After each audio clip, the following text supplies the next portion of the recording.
Hello everybody, welcome back to my YouTube channel where we hang out and play Minecraft. I would really like to note that this is a R-rated channel and R-rated content.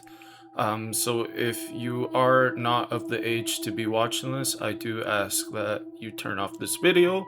And if you are parents who are listening into this, please, again, this is R-rated content. Today, we're going to be reading in the Reddit called True Scary Stories. This one kind of freaks me out just reading it a little bit, if I'm being honest. I almost did not do it because I was kind of getting spooked, just kind of glimpsing at it. And I wasn't sure if I really want to touch on this topic too much because there is a viewer discretion. Suicide is mentioned in this video.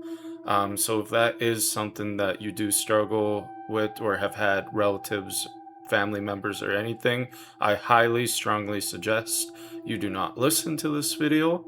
And yeah, so with that being said, let's get into the story. So here we go. When I was 13 years old, I spent a summer with my grandfather and my step-grandmother, who was a wonderful woman who I still love very much. I stayed at their old house in London. My parents were wrapped up sorting out some matters with my siblings, and I loved my grandparents, so I was excited for a comparatively independent summer. That house is fairly normal. It's the house my step grandmother had owned since the late 1960s. But since I had grown up overseas in a much more modern city, it felt old and creepy to me at times, especially at night. I would get pretty skittish when I heard creaking around the house or if the pipes groaned, but I tried to ignore it. However, the one matter that I can never get over was I got a horrible feeling when I took a bath in the middle floor bathroom. More than once, I would be relaxing in the bath when I'd suddenly be gripped by a strange mixture of fear and something else. It would weigh down my body, and I'd feel unable to move for around a minute, if not longer, followed by a jolt of adrenaline that would make me quickly It wasn't get frightening out of the enough bath to the point where I felt like I needed to tell anyone. I thought that if I started whining about the bathroom being scary, it'd worry my grandparents or get me sent home. I convinced myself that I was overly sheltered and childish about the old house. I just started using the upstairs shower room instead of the washroom on the middle floor. Halfway through my stay, I had discovered that if I wanted something from my grandfather, I needed to wait until my step grandmother had gone to bed, and he would pour his third glass of wine. For a man who lived to his late 90s, he was an impressively functional alcoholic. After that, if I wanted to ask him for an extra bit of cake, or, well, for dessert, or tag along with him to shop the next day, he was much more likely to be in a great mood and say yes. I also figured out that he was much more honest when he was drunk. My family kept a lot of things from the younger members, which frustrated me at times, so even though I knew it was wrong, I used those evenings to pry into questions. One thing that I had always been curious about was my step grandmother's first husband. He was spoken fondly of, only rarely on occasion with a degree of secrecy. And that caught my interest. At the time, I thought they'd just gotten divorced, similar to my grandfather and my grandmother. So one night I raised the question to my grandfather and asked him what was the man like and if I'd ever meet him. My grandfather paused, looking a little bit sad, and said, "Oh, well, he was lovely. You would have gotten along with him just great. But he's gone, sweetie. He ended himself years ago." I think I looked a little bit shocked, but for some reason my grandfather took this as a prompt for more information. He pointed straight at the bathroom and said, "In there, love." That was the end of the night where I felt incredibly guilty After that, and I had stopped asking my grandfather questions when he was drunk. As for most of our late night conversations, my grandfather had no recollection of it in the morning, so I never had brought it up. I spent the rest of the holiday on my best behavior and made a lot of lemon drizzle cakes for my step grandmother, never telling her why. A year or so later, when my mom felt I was finally old enough to learn the less pleasant thing about my family, I had gotten the clarity on the details that I had suspected. My step grandmother's first husband had ended his life in the bathtub. It had been bleached. It had been bleached and clean, but for reasons probably tied to grief. They never remodeled it. And I still don't know why I felt that way I did in the bathroom. I didn't know about my step grandmother's first husband at the time, and it scared me using it. However, I trust my gut a great deal more than I did before. Wow. Hmm. Well, to that man who, to the wonderful man, may he rest in peace, and I am very sorry that, the experience led him to that place. That's definitely not an easy situation for anybody to be in. And if you ever are struggling, I really wish you the best, and I hope you know you are loved, and there are people out there, and you are well deserving of this life. You deserve beautiful things, and if you're that odd person listening who feels hopeless, I hope you know there is hope at the end of the tunnel, even if it's not always easy to see.